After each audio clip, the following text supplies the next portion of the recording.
Good evening, good evening, good evening. How are we doing tonight?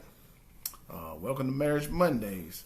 We'll start getting people come in as soon as they get the notification, but we just like to start and don't want to look here in silence and want to talk to people and see them as they're coming in. All right. So with that said, welcome to Marriage Mondays. Let's see who we got coming in tonight so we can greet them properly. So who that is? I think that's a notification just going out. Oh, okay. All right. We'll go ahead and share. Yep. Go ahead and share my friends.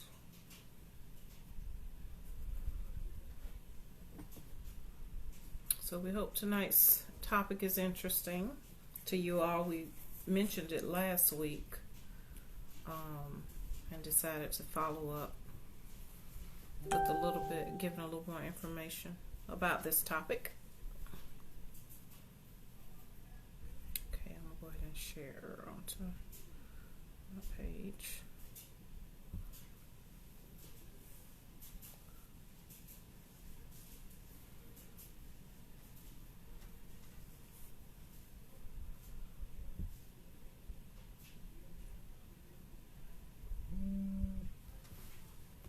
Our topic is teamwork. Yep, tonight we're going to talk about teamwork and how that looks in a marriage relationship. Mm-hmm. We're going to parallel on things that we know about how a successful team operates, and then we're going to parallel those skills to how the marriage can operate the same way. So we hope the topic what we're doing tonight is beneficial to you. I'm sure we may say some things that you may take and use for your own benefit, and also just continue to research the topic to make it applicable to your relationship and all that you do. So we just want to thank you for tuning in with us tonight. We got Brother Charles Brown on. Miss Savannah Walton is on tonight watching. Got some very important, some special information from the Walton saying when I'm on, their son paid a lot of attention to me. That really warmed my heart. Thank y'all. Well, for those of you who don't know, we'll go ahead and start our introductions. Mm-hmm. Do you want me to go ahead? Yeah, you go ahead. All right, so we represent Crown Kingdom Cultural Church Ministry. Bishop Finace Bush Jr. and Lady Denise Bush are our pastors, and we are on assignment representing the church ministry. So we are marriage ministry directors, and our goal is to give you some encouragement, some wisdom, to share with you resources. Our source of information, some of it comes from research that we have done. Some of it comes from our personal experiences, and most of it comes from what we've learned under the church ministry under Bishop Bush's leadership. He has shared a lot of his personal experiences and his experiences from years of counseling couples, and has poured into us as well as many other couples from the church. But the effort of this broadcast is to share that even beyond just the walls of our church or beyond our church membership, to outreach to others. So we encourage you to share this information, share this live event. Once we finish the event, it will be available to view later. It'll be posted onto what's the other one? YouTube. Afterwards as well. I do see that we're getting notifications that many of you are sharing, and we really appreciate that. Our goal is to reach as many people as we can, because we know that marriages in this country have been there's been a lot of failure in marriages in this in our country, and even within the Christian faith, people of Christian faith. We find that people are having a lot of difficulty making their marriages successful. And so we want to be a part of helping you win, helping you overcome those obstacles that take some people down. We want your marriage to succeed, and we want to be a part of helping that.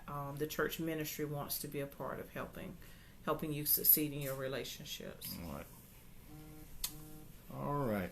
So it's about 5 after, I guess. We want to go ahead and dive into this topic, which is I think it's in my wheelhouse really to talk about. With me being the coach, and we're going to talk about teamwork in the marriage. Teamwork.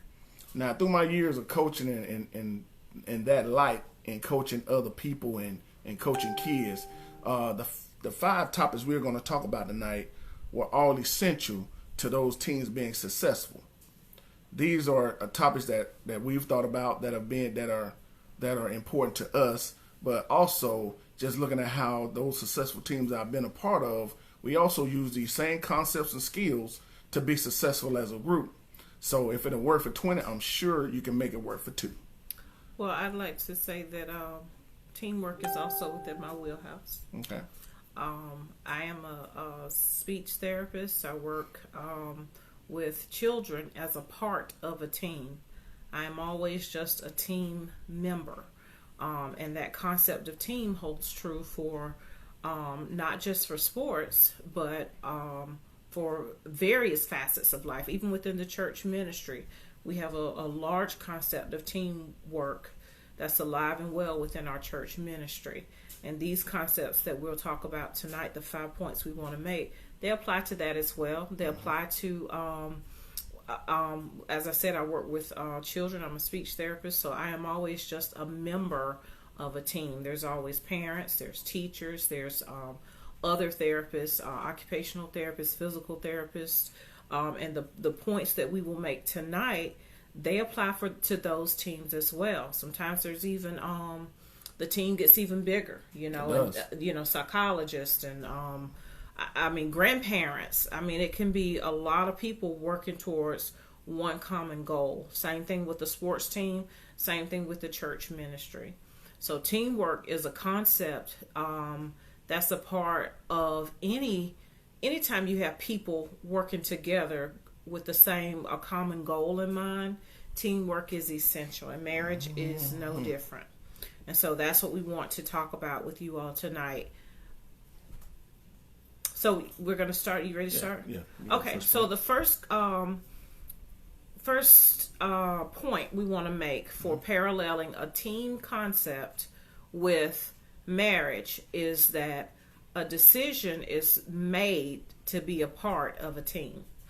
Anytime you're on a team, the people on that team have decidedly chosen to be a part of that team. Teams are not generally forced. You're not forced to be on a team. It's something that you have to decide to be a part of that team. And the same is true in marriage. When you choose to marry someone, you are joining an effort. You're joining a team, you and your spouse. You all are the core of that team, and it's a joint decision to be a part. Each person chooses to be a part of that team. And so that's one way that we can parallel a team with a marriage. Right. In the concept of volunteering for a team, you get to the point where you put your skills and your gifts along with somebody else's, and y'all can create something special. Because you like me and my wife, we've talked about it several times that she's a organizer and I'm a doer, so I can get things done when it's time to get it done. But if we decide not to bring those gifts to the team, then something is missing. So you volunteer yourself and you give of yourself. You sacrifice what you have in order to make the team successful. And that's a word that you can use with team. There has to be a lot of sacrificing that's done to make the team successful. Anything else on that? I was trying to process the sacrifice part. Because a lot of times it's, honestly, it's, of course there's sacrifice and compromise, but, the team makes you stronger. Right. And so really by bringing all of yourself to the team and you bring all of yourself to a team, we're stronger together. So we can bring all of who we are. And I was just trying to process the sacrifice part, because I just feel like it's more of, it's almost like you're multiplying your strengths. Well, you do, but even in that, just having this conversation, there's a lot more of you than just, you have something that you need to give in the way of making the team great. Because, we've talked about on occasion when you can do a lot by yourself, right? Mm-hmm. Yeah. And there are some things that that you will sacrifice to make things work for the team. You see what I'm saying?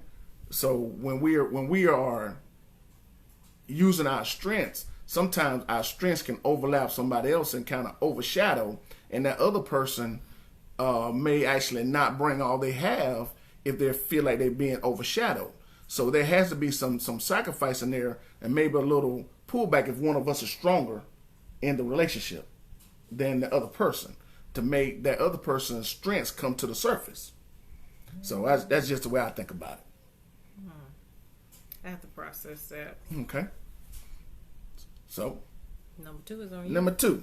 Let's talk about number 2. Number 2 is you got to have great rapport with the person. When you're talking about teams, you got to learn how to be a part and learn how to deal with other people in a situation that makes the team great. Everything that you do, the other person may not agree with, may not want to agree with it, but to get things accomplished, you may have to have that understanding that, okay, maybe the way that she's doing that is better, so I'm going to let her or let each other do what needs to be done in the situation to be great. So when I say rapport, you learn how to make things happen, and you learn how to get along with each other when you may not feel like it. So in order to have great rapport, you got to be able to sacrifice, like I said last time, we just talked about the last point. You have to sacrifice things in order to make the team great, and that makes great rapport with the other person. Anything? Well, rapport to me has more to do with learning who the other person is and allowing each other to be great. Because you don't want to have to ask somebody to kind of dull their shine. You want that person to shine for the benefit of the team. Right. And so, establishing a rapport is figuring out how can the team win without someone having to be less of themselves.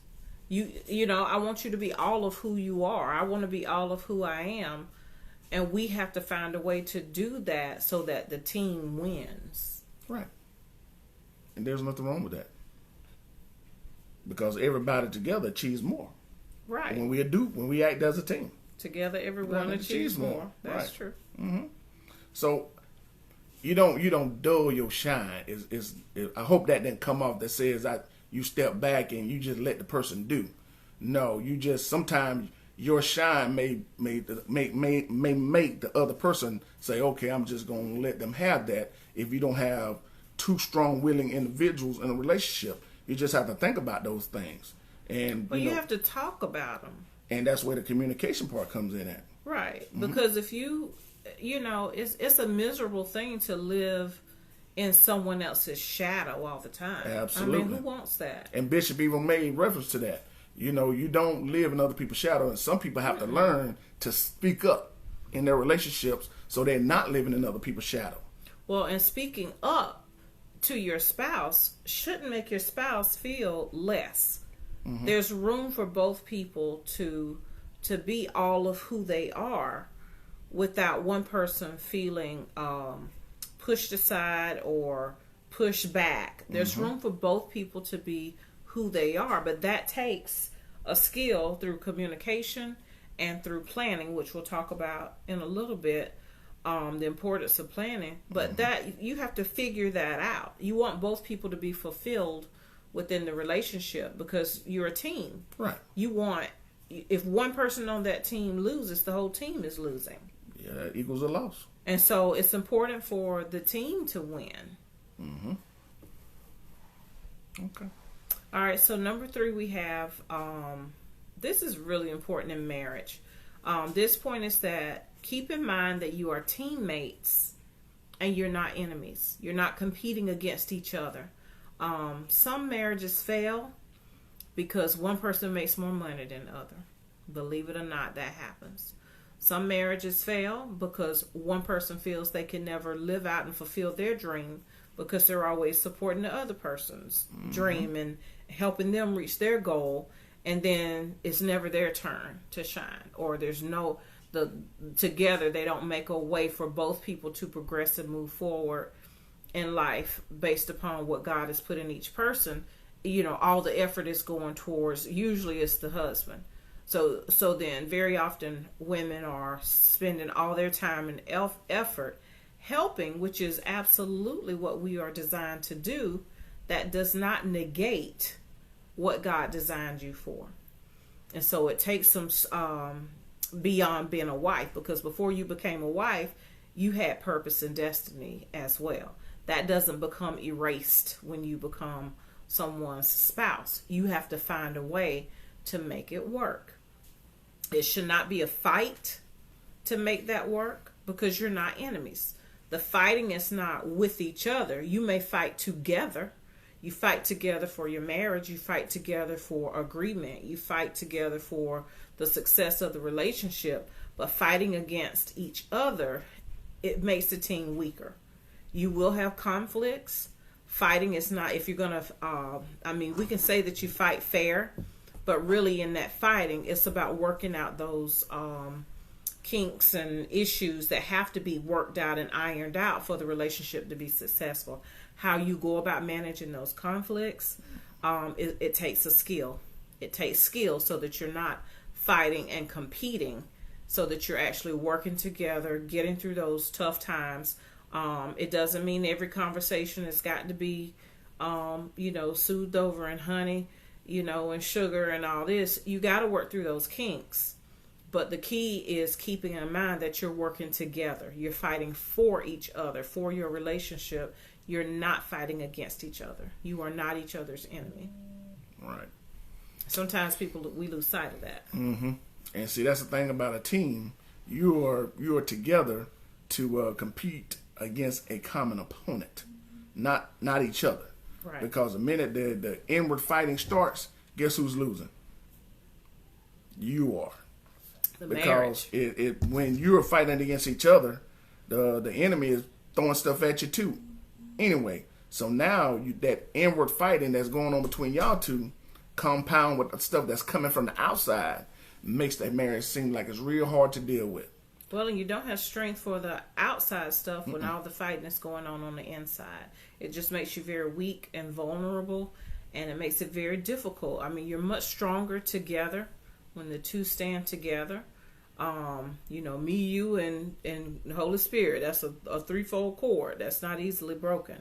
So, but when there's no unity between the two of us, it ain't much God can do with that until, as an individual, you decide that you're going to choose to be cooperative. You're going to choose to fight for unity instead of fighting to get your point across, instead of fighting to win.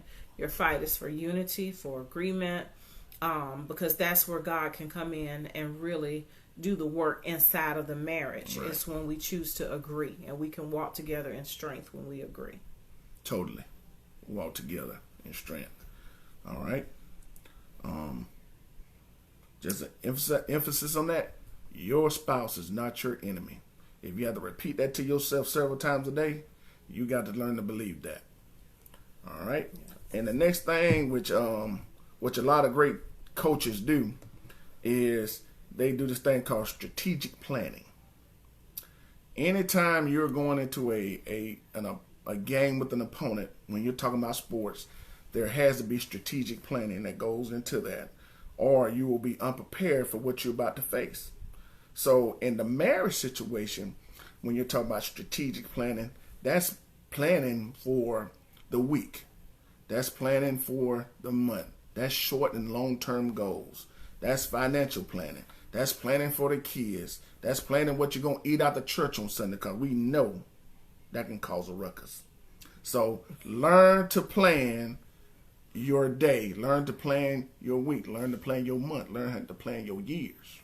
So strategic planning is very, very important. Yeah, and even within the school system, even among, with you being a school administrator, how much planning goes on? All the time. There's planning for everything. Yep, and it's planning for, sometimes you have executive planning, you've got administrative planning, sometimes you have planning with the teachers, sometimes you have planning that includes bringing in the students to have come up with plans. But the bottom line is there has to be a meeting of the minds. There has to be a time when we are thinking ahead, planning ahead, putting it on paper. That's the critical part of it. And working with children and with learning disorders or with communication disorders or whatever, there is always a point at which there's an assessment, and then we're putting things on paper, and then everybody involved gets a copy of that so that we're on the same page. That's a form of strategic planning. Being strategic about what is the problem, where this problem come from, what's our plan to address this problem, what are our goals to make this situation better, for this child or for this school, or for this community. Communities are planned strategically. I mean, even to look at, the streets and the, the stuff that go under the streets, like the plumbing and the electricity. Infrastructure. Yeah, all that goes, there's planning. There has to always be planning when you're talking about doing something as a team. When you have more than one person and there's a common goal, you have to have a point where you're planning and writing it down. It doesn't do good just to have it in your head. We go through this so much in our household, is what's in your head really don't count for much. Because when you've got two people involved, we need to be on the same page. And sometimes my memory doesn't always hold up like I want it to. And so the way I remember something might be different from the way he remembered something. And so while I'm thinking things are going to happen one way and he's thinking things are going to happen another way, then you get that disunity and you're not on the same page. Right. When something is written down, there's no question about it. We wrote it down, and this is the course of action going forth. And even in that, when we've had those times where we needed to plan something strategically and we wanted to go like we said we were going to go, we wrote the plan and we signed it. Yeah. To let each other know, okay, this is what we agreed to, and this is what we signed. We don't have to sign too much anymore because we're writing it down, and both of us got a copy of it. So we're more now following the strategic plan that we come up with together. And it's easier to revise that plan as you go along, because sometimes we would, especially financially, sometimes we come up with a plan of how we want to handle something and the order maybe that we want to address payments, or, this is most important. We're going to save up a certain amount and then address this. But then something else might come up and that plan has to be adjusted. And it makes it so much easier for us to go back, look at the plan on paper, and make the adjustments. It cuts down on so much confusion and frustration when we're both looking at the same thing right there in front of us. And just talking about finances, you don't waste your resources when you do it like that either. Right. You know where your resources are going. But when you're saying, okay, you pay this, I pay this, okay, this came up, so we need to pay this now, without going back to watch the plan, now you've wasted some resources that should have been planned a different way before you come back to talking about what popped up or what came up. So you can also plan for things that pop up too, and that's a good way to plan. Bishop has talked about that. Things that surprise you, or emergency. What are those called? Emergency, like a emergency checking account, where you don't have to pull from your overall resources. You can pull it from that just in case something pop up. So make a strategic plan about how you want your life to be, because what works for you may not work for us, and what works for us may not work for you. Yeah, that's always an important factor. Is you don't want to waste time trying to duplicate somebody else's relationship. You can take there are some principles that are the same. What we try to give you all are principles. And the application of those principles, that's up to you and your spouse as to how you go about applying that for your family. That's up to you. And so just be mindful that your marriage is not meant to be a carbon copy of your parents' relationship. It's not meant to be a carbon copy of your pastor's relationship. It's not meant to be a carbon copy of our relationship. The people in your marriage, which is you and your spouse, have to customize that relationship to suit the two of you. And so that's a very important point that we always want to keep at the forefront, is that we are only giving you concepts and principles that are transferable, that you have to translate to fit your relationship. And that takes some thinking about it. You got to put forth some time and effort to keep your relationship going. You should be doing that anyway. Right. Some of the stuff we're talking about, it makes for good conversation for your date night. Yeah. You know, so that's a good time to talk about your relationship and where you want to go and how you want to implement changes that will strengthen your relationship. Teamwork requires planning, some strategic planning. And I also want to say one more thing about strategic planning is, don't let other people dictate your goal, the times you want to hit your goals. Meaning, you know, you may be a young couple and you might have family members that saying, when y'all want to have children? Don't let people do that before you're ready to have them kids. You know, when you're gonna buy your house, don't let people dictate you getting into a debt that you're not ready to handle. So your strategic planning should be you and your wife, and it should follow a timeline of successes and learning how to manage everything that you've been given, your resources, your time with each other, all that. So strategic planning will allow you to acquire those things as you continue to grow in your relationship. Do not let people push you into something you're not ready for yet. That's right. That's an executive level decision. That's what I would call that. So as to, you know, those big decisions, even the smaller decisions, even, you know, where to go on vacation and all of that, those are things that you need to discuss at an executive level, meaning the two of you. And then, like for us, sometimes if we're talking about vacation, we talk first, and then we may go to the girls and ask them their opinion about it, and we take that opinion, and then we come back and we make the final decision. And so that's what works for us, and even for family trips.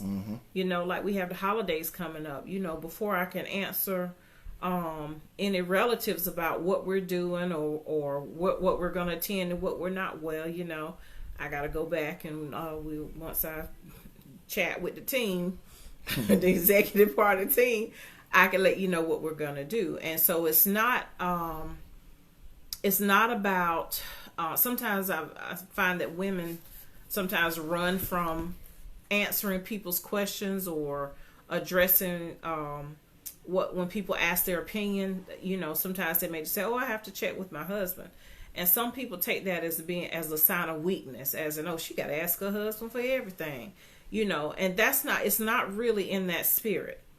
Okay, what's happening there is we are a team and we work together. So the same as I can tell you to, you know, well, let me chat with my husband and see what we're going to do together. It's not that I got to go back and get his permission. It's a matter of, and the same for him. I mean, I'm sure he's had to say at some point, let me get back to you on that. And then the two of us talk and we make a decision together. So it's not about seeking out somebody's permission. Right. It's about let me make sure I'm in agreement, because I'm a part of a team. Some of those decisions I can't make on my own out of respect for my marriage. And that's what Sheena Gross said. You know, you do that out of respect and consideration. That's exactly That's right. why you do it. You know, and some men have and I don't really want to go into this, but some men have an issue with saying, you know, when you're talking to a group of people, saying, you go, okay, let me check with my wife before I make this, say we're going to do that. That's a point of strength to me. I'm not going to make a decision with you as a person out of this team right here that's going to cause trouble within this team. Right. So, you know, I don't have no problem saying, that doesn't work for me right now. I can't attend that. We got something else going on. Or that just doesn't work at this time for me. I have no problem with that. But do not allow somebody else to dictate that executive order right here. Right. That's another point. Don't let anybody. This is your primary team. Your outside relationship, your friendships, and even other family members. Those relationships should be in support of your marriage relationship. If they are not, you have to be clear on the fact that your marriage is your primary relationship. Everything else stems away from that.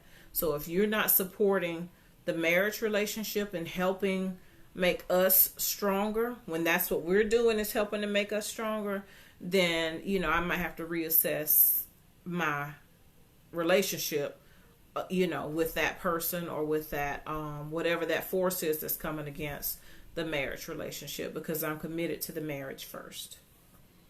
All right. So, number 4. That was number 4. Okay, so our last point we want to bring to you in reference to teamwork, using that as a metaphor for marriage, is shared effort. Task delegation. That's what it is. Task delegation. And shared effort does go along with that, but I like the term task delegation because it makes clear that there's work to be done. We come together as a team because we have to decide who is doing what. We want to play to our strengths and support each other's weaknesses. So with that, you have to be very honest with yourself as to what your strengths and weaknesses are. And to be clear on what you bring to the team. There is going to be some overlap, some things that we're both good at, and sometimes we can take turns on that. Everything is not written in stone. That's part of the beauty of communicating is regardless of who did what the last time, we may make adjustments and do things a little bit differently the next time. All right. But as long as we agree, that's what it all boils down to. We have to be in agreement. It's important to be honest about what you're not good at. And if you're not good at something, as a team, you can decide, well, you're not good with, I might say, well, I'm not good with finances. Right. And so then the spouse may say, well, that's a strength for me, or that's something I can do. And then there can be that agreement that, okay, so you'll be the one to manage finances. Neither one of us want to deal with the finances in our relationship. So we've had to become more creative about how we manage it. And it has taken us, we've probably tried 5-6 different ways of managing finances before we finally gotten to a point of figuring out something that works for us. Right. So, but we had to get past the point of, I think for him, he was of the mindset of bring the check home and just, give your wife the check and let her handle it all. I don't want to sign up for that. I'm not interested in that. I also was in the mindset too, you bring the check home to me and let me handle it all too. Nope, didn't want to do that either. Didn't want to do that either. So, we had to work out those two ways. I was in the mindset, you bring it all to me and I handle it, or you take it all and you handle it. But And that didn't work. No, neither either one way. of those. Yeah. So we've learned to actually do it the way that we're doing it right now, and it actually works for us. And with this idea of task delegation, you got to be in a position to see where the weaknesses in your marriages are taking place and say, okay, maybe I could do that a little bit better. Maybe let me take that and let's see if I could do that better. It could be something like, I don't know, something that may need to be cleaned, or, yard work or something of that nature. Or, I'm just finna throw some shade right here at our Bulldogs head coach, Coach Smart. Your quarterback position, sir. I'm sorry. What are you talking I about? went there. Do what's right for the team, Coach Smart. But anyway, when you do that, you got to see the weaknesses in your team and change it if it needs to be changed so the team can achieve a little bit more. Y'all can see my wife don't know what I'm talking about. I just threw that in there. I ad-libbed that. But yeah, some of y'all know what I'm talking about. So what was the point you were making? Oh, you just got to learn how to change things when it needs to be changed, when there's a weakness. and the other person may be able to do it a little bit better, and you may not have known it, but they may actually be able to do something better. Well, there's also the concept of learning from each other, because I'm gonna use this as an example, but this ain't happening in our life. Okay, it's not happening in our life. No, it's not happening in our life. But I'm gonna use it as an example because somebody might can glean some wisdom from it. I don't do yard work. Not gonna do it. But that's agreeable in our marriage. Are you agreeable with that? That you don't do yard work? Yeah. So it's okay. So that's good for us. However, if I had a husband who was wanting me to help him do yard work, then it's proper and it's good and supportive of me to at least be flexible to find out what I can do to support, to try to learn some of the things that he's doing, to find out where I can jump in and help. I'm not going to do it. Don't look at me like that. But some people... That's why she prefaced that. She knows she's not getting out there in this no yard. Is just a sheer example. I'm not doing the outside, the dirtiness. You knew that before we got together. Yeah, I did. So, but for some people, but some areas, we do have to learn to support each other. Right.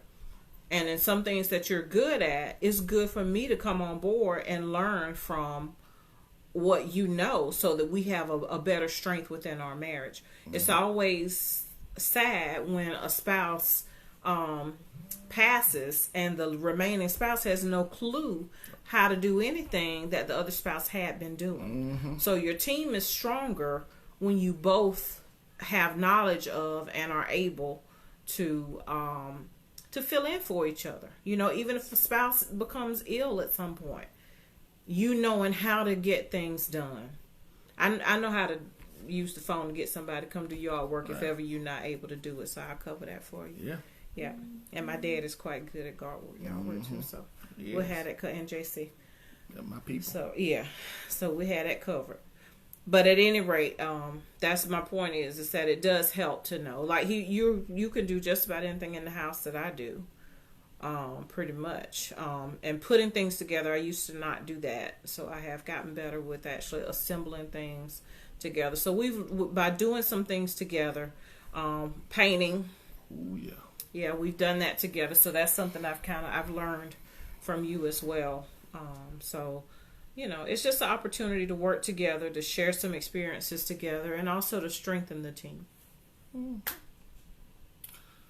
So, I think that's pretty much what we have. Yeah. Shared strengths and weaknesses. So just a quick run through for comparing for that team concept. The decision to be on the team is a voluntary decision. You volunteer to be on the team, so that's a joint effort. We talked about having a good rapport and doing what it takes to communicate and having good rapport on that team. We also talked about remembering that your spouse is your teammate, not your enemy. You win together, you lose together. You're not ever competing against each other. Right. We also talked about strategic goals, effective planning. Yeah, making sure to write it down. Have some planning sessions in your downtime. And make sure to write it down so that everybody's on the same page and that you're being strategic with your short-term and long-term goals. And finally, to make sure that you distribute the tasks, delegate them in a way that plays to your strengths and weaknesses as a couple. All right. So we sure hope that this is helpful to you.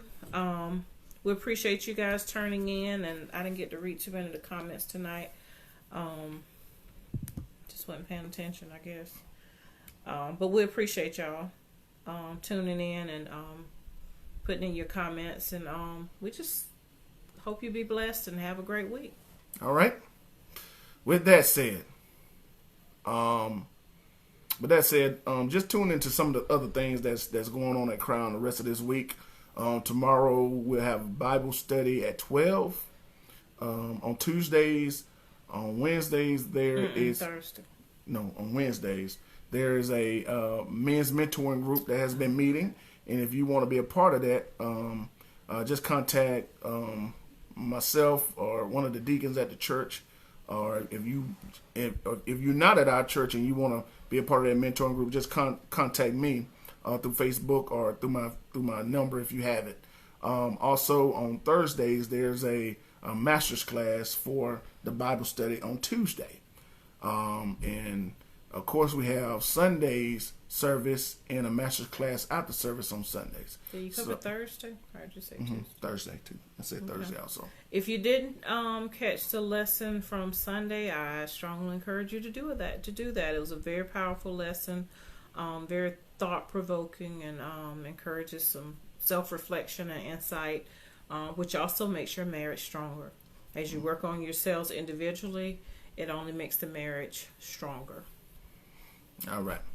With that said, we just want to thank y'all, and from the lady and the coach, we love y'all. Good night. Good night.